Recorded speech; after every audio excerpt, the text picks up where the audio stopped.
কলকাতার ফেলু বকশী সিনেমায় অভিনয় করেছেন দেশের আলোচিত নায়িকা পরীমণি। দেবরাজ সিং পরিচালিত এই সিনেমার প্রচারণায় ভিসা সমস্যার জন্য যেতে পারেননি নায়িকা। এ ছবিতে অভিনয় সহ প্রেম ক্যারিয়ার নিয়ে সম্প্রতি ভারতের আনন্দবাজার পত্রিকায় সাক্ষাৎকার দিয়েছেন এ নায়িকা।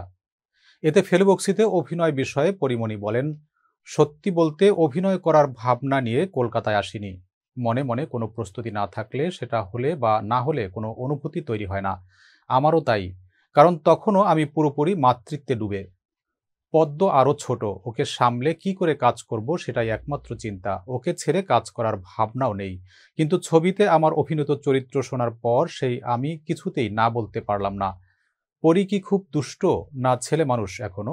পুরুষ বন্ধুর হাত নিয়ে খেলা করে সকলের ঘুম ছুটিয়ে দেন। নায়িকা হেসে বলেন, ও আমার ছোটবেলার বন্ধু। আমি যখন প্রথম নাচ করতাম তখনকার বন্ধু। ওর নাম চঞ্চল।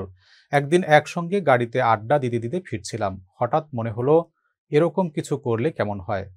তার যে এই ফলাফল হবে বুঝতে পারিনি। অনুরাগীরা তো ভাবলেন আপনি আবার প্রেমে পড়েছেন। পরী বলেন, কি করে যে বোঝাই, আমার আর প্রেম আসে না। ওই জন থেকে বেরিয়ে এসেছি। সকলের শুভেচ্ছা পড়তে পড়তে মনে হলো বুঝি বেশি বাড়াবাড়ি করে ফেলেছি। পরের দিন ঘুম থেকে উঠে তাই সমাজ মাধ্যমে ভিডিওর পুরোপুরি অংশ দিয়ে আত্মসমর্পণ করলাম। কথায় কথায় পরী বলেন, তবে যার বিয়ে তার হুঁশ নেই, পাড়াপড়শির ঘুম নেই। আমার সেই দশা। আমার প্রেম নিয়ে আমার যত না ভাবনা, মাথা ব্যথা বাকিদের যেন বেশি।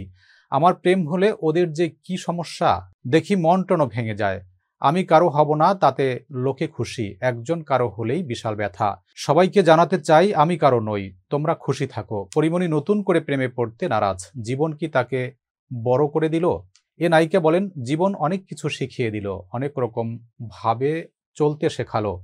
সম্ভবত আমার এখন সেই অবস্থা যাচ্ছে। তাছাড়া এত প্রেম করেছি, আমার মতো ফাটিয়ে প্রেম বোধ হয় ইন্ডাস্ট্রিতে কেউ করেনি। আমার প্রেমের কোটা শেষ।